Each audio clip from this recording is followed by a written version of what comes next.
भाई कुंडे को लेके। कुंडे को मैंने दिया है खतरनाक खेला है बे, खतरनाक। ये वो मेरे को लग रहा था कि वो Guinness book of world record में भी अपना नाम बना ही लेगा।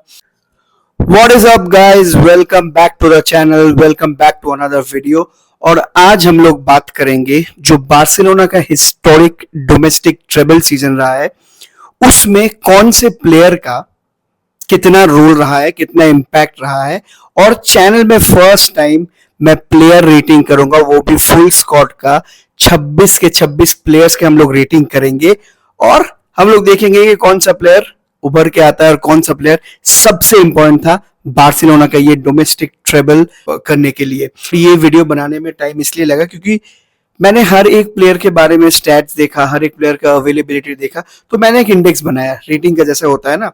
तो 1 to 5 बिलो एवरेज, ठीक है, 6 है एवरेज, 7 है अबव एवरेज, 8 जिसको मिलेगा उसका मतलब है गुड इनफ, 9 है वाव और 10 है फैंटास्टिक। तो ये वाला जो इंडेक्स है ये मैं स्क्रीन पे रख दूंगा ताकि आप लोग कंपेयर कर सको मेरे रेटिंग के साथ। और जो जो मैट्रिक्स मैंने इस्तेमाल किया इस रेटिंग के लिए वो है अवेलेबिलिटी उस प्लेयर का, ठीक है, बहुत ही क्रूशियल है। फिर है इम्पैक्ट, फिर है क्लच मोमेंट्स, ठीक है। और देखिए स्टैट पैडिंग मैं ज्यादा नहीं मायने देता इसको, क्योंकि हम लोगों ने हर एक गेम अपने आंखों से देखा है, ठीक है। अगर ऐसा हो गया कि पेड्री ने हर एक गेम में गोल नहीं मारा तो हम लोग ये तो नहीं सोचेंगे कि पेड्री का कोई इंपॉर्टेंस है ही नहीं, तो इसीलिए स्टैट्स पे बहुत ज्यादा इंपॉर्टेंस नहीं रखेंगे। और कमेंट में बताना आपको क्या लगता है, क्या आप एक ही राय पे हो मेरे साथ ये वाला रेटिंग लेके। शुरू करते हैं एनिया की पेन्या से, ठीक है। देखिए एनिया की पेन्या हम लोग के लिए फर्स्ट लाइन गोलकीपर बन सकता था मार्क आंद्रे ter स्टेगन की इंजरी के बाद, लेकिन 2 गेम उसने अच्छा खेला, उसके बाद उसने जो गंद मचाया, उसके बाद उसने ये प्रूव कर दिया कि वो कभी बार्सिलोना का फर्स्ट टीम गोलकीपर नहीं बन सकता। इससे तो अच्छा सिलिसन भी था, तो मैंने इसको स्ट्रेट अप दिया है 4, ठीक है। उसके बाद आता है मार्क आंद्रे ter स्टेगन। देखिए मार्क आंद्रे ter स्टेगन आधा से ज्यादा जो सीजन था वो खेला नहीं, सीजन में इंजरी के थ्रू उसने मिस किया। और उसके बाद मार्क आंद्रे ter स्टेगन वापसी करने के बाद जो गंद मचाया ना, जो गंदा घटिया परफॉर्मेंस उसने दिया था, ठीक है, वियारियल वाले मैच में जहां पे 3 शॉट गोल खा गया। तो सिंस वो अपना टीम का फर्स्ट कैप्टन है, मैं उसको 5 दे रहा हूँ। इससे ज्यादा वो अभी इस वक्त तो डिजर्व नहीं करता।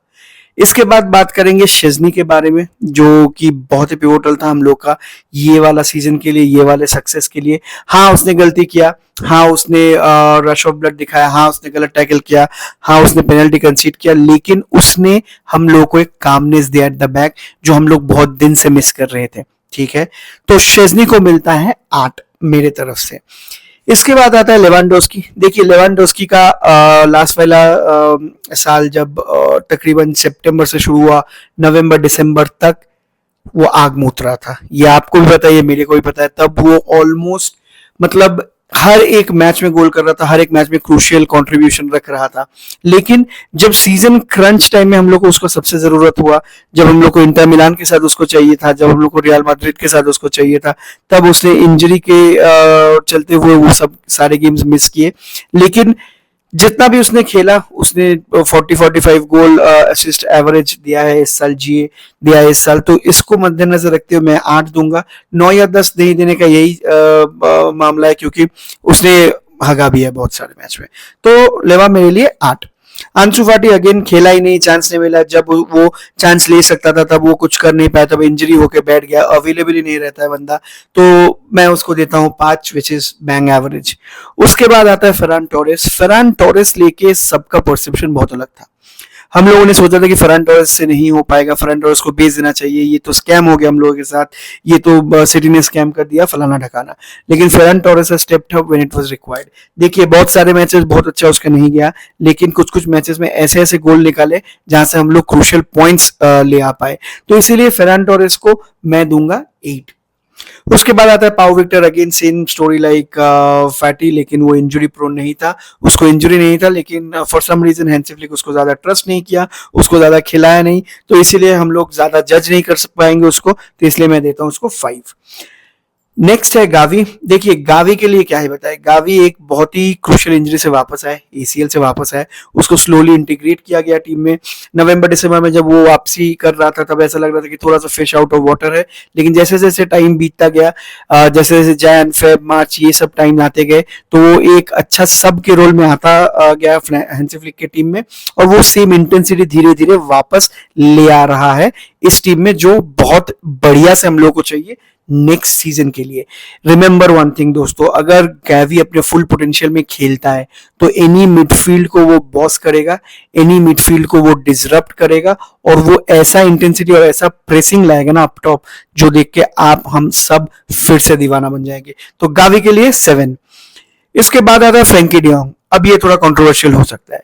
देखिए फ्रैंकी डियोंग पूरा का पूरा साल तो नहीं खेला, एंकल इंजरी लेके थोड़ा सा इधर उधर इन एंड आउट था, पहले हाफ में तो पूरा ही आउट था, फिर उसने धीरे धीरे खुद को इंटीग्रेट किया।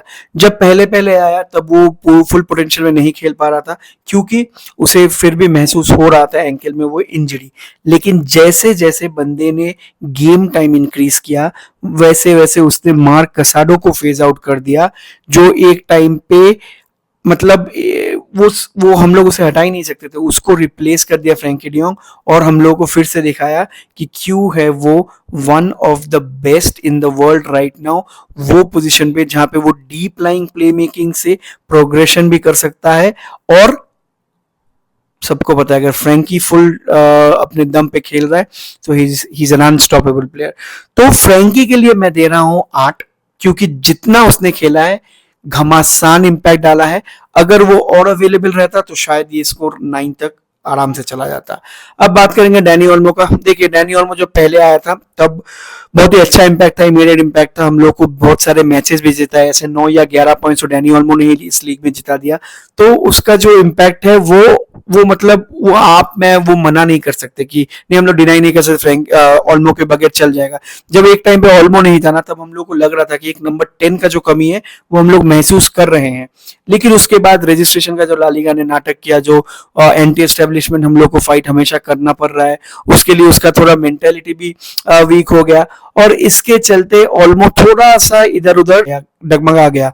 लेकिन फिर भी ओल्मो ने वो वाला काम किया अपने फर्स्ट सीजन में, नया एनवायरनमेंट में, जो कि लामासिया का प्लेयर एनवायरनमेंट नया नहीं है, लेकिन फिर भी मैं नया क्यों बोल रहा हूं, क्योंकि ये वाला सिस्टम ही पुराना है, तो इसीलिए ओल्मो को मिलता है 8।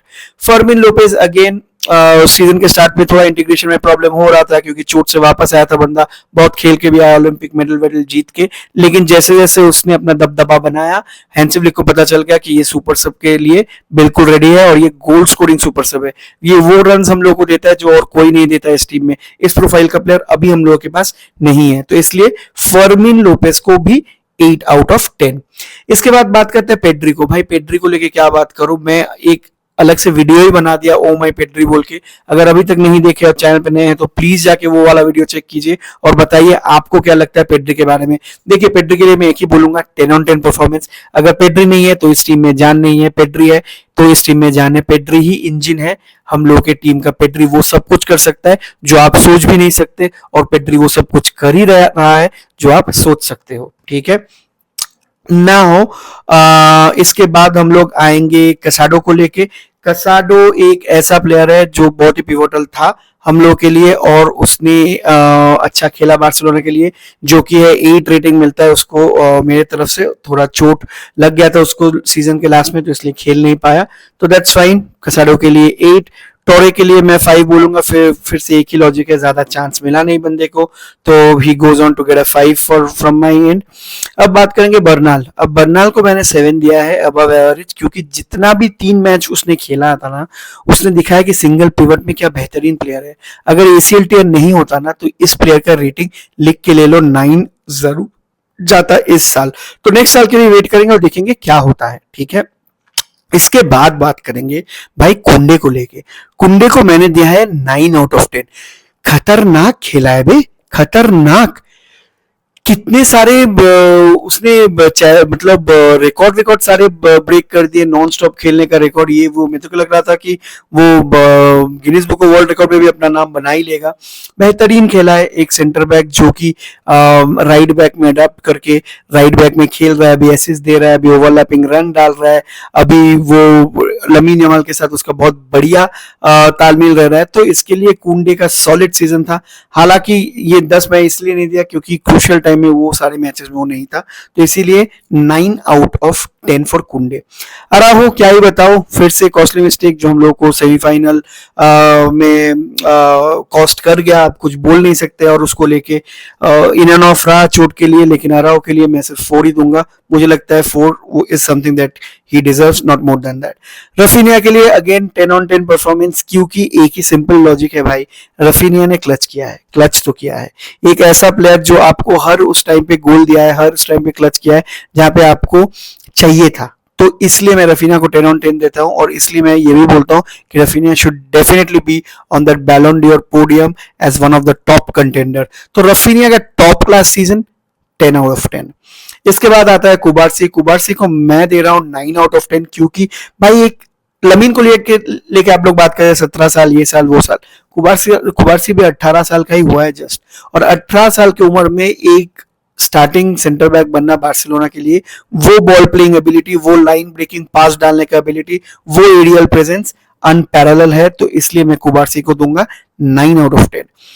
अब आएंगे बाल्डे के बारे में। देखिए बाल्डे को मैंने 8 दिया क्योंकि फिर से एक ही कहानी, सबसे ज्यादा रेस्ट उसी को मिला रोटेशन में, लेकिन जब हम लोग को सबसे ज्यादा उसका जरूरत था तब जाके बंदे ने हक दिया। तो मैं उसको ज्यादा क्रिटिसाइज इसलिए नहीं करूंगा क्योंकि चोट था, अब क्या कुछ बोल नहीं सकते, अपना किस्मत ही वैसा है। तो उसको मैंने 8 दिया है। 8 से ज्यादा उसका हो जाता अगर वो रेगुलरली क्रूशियल मैचेस में हम लोग के लिए खेल देता। नेक्स्ट आता है क्रिस्टियनसन, जो 90% ऑफ द टाइम मिस किया है, लेकिन फिर भी मेरे से 7 रेटिंग लेके गया, क्योंकि जब क्रिस्टियनसन वापस आया मेरे को ऐसा लगा कि वो सीमलेसली स्लॉट इन कर गया। और अगर क्रिस्टियनसन, मैं बोल रहा हूँ ये दावा करके बोल रहा हूँ, अगर क्रिस्टियनसन हेल्दी रहता है, फिट रहता है, तो वो अगले साल धमाका मचाएगा। तो क्रिस्टियनसन को 7/10। इनिगो मार्टिनेज फिर से क्या ही बताया, leader at the back, he is the general, वो ऑर्केस्ट्रेट करता है पूरा अपना जो हाई लाइन है, पूरा जो offline trap, of side trap को। तो इसीलिए इनिगो को मेरे तरफ से 9/10। और 33 की उम्र में अपना पहला लीग जीतना बिलबाओ से आके, that is commendable. So captain जो वो है नहीं on paper, but being the captain of the paper, hats off to Inigo. इसके बाद हेक्टर फोर्ड, ज्यादा गेम टाइम नहीं मिला, इसलिए मैं 6 दूंगा। जब भी मिला मेरे को तो थोड़ा बहुत इंप्रेसिव किया, मेरे को ये लगा कि भाई ये एवरेज सा प्लेयर है, अभी जितना गेम टाइम मिला उसके लिए, तो उसको 6/10। एरिक गार्सिया के बारे में क्या ही बताए, जहां पर भी खिला दोगे वो खेल लेगा। मेरे को तो लगता है गोलकीपर साइन नहीं करते, तो वहां पे भी डाल दो, वहां पर भी बेहतरीन प्रदर्शन कर देगा।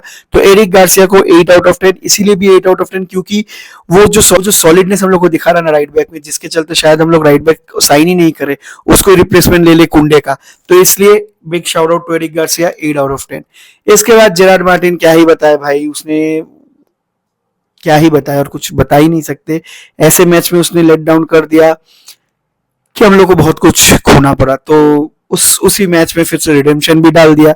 अब आप गलियाओगे भी, अब आप फिर बोलोगे अच्छा भी खेला, इसीलिए मैं उसको दे रहा हूँ 6/10। नेक्स्ट सीजन देखेंगे कैसा खेलता बंदा, इंप्रूवमेंट बहुत चाहिए होगा, तो देखते हैं क्या होगा। इसके बाद last and probably the best of the class है लमीन यमाल। भाई इसको 10/10। अगर इसीलिए मैं बोल रहा था स्टैट पैडिंग ज्यादा मत करेंगे, नहीं करेंगे, क्योंकि गोल्स वो जो आप देखिए उतना नहीं है, गोल्स गलोर नहीं है, लेकिन डिक्टेट करता है बॉस।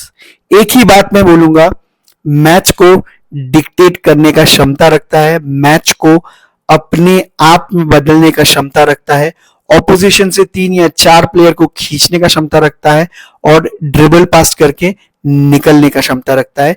शॉट रखूंगा, क्रिस्प रखूंगा, इसीलिए लमीन यमाल गेट्स अ 10/10। और लमीन यमाल बनता है 3rd प्लेयर मेरे रेटिंग में, पेड्रो रफीनिया के बाद, टू गेट 10/10। तो आप बताना आपको कैसा लगा, क्या आप अग्री करते हैं, क्या आप डिसएग्री करते हैं, कौन से प्लेयर का रेटिंग लेकर आपको थोड़ा इधर उधर लगा, आप भी रेटिंग करके जरूर कमेंट्स में डालना। तब तक के लिए मैं कहता हूं अलविदा, और हमेशा की तरह विस्कायल बारसा।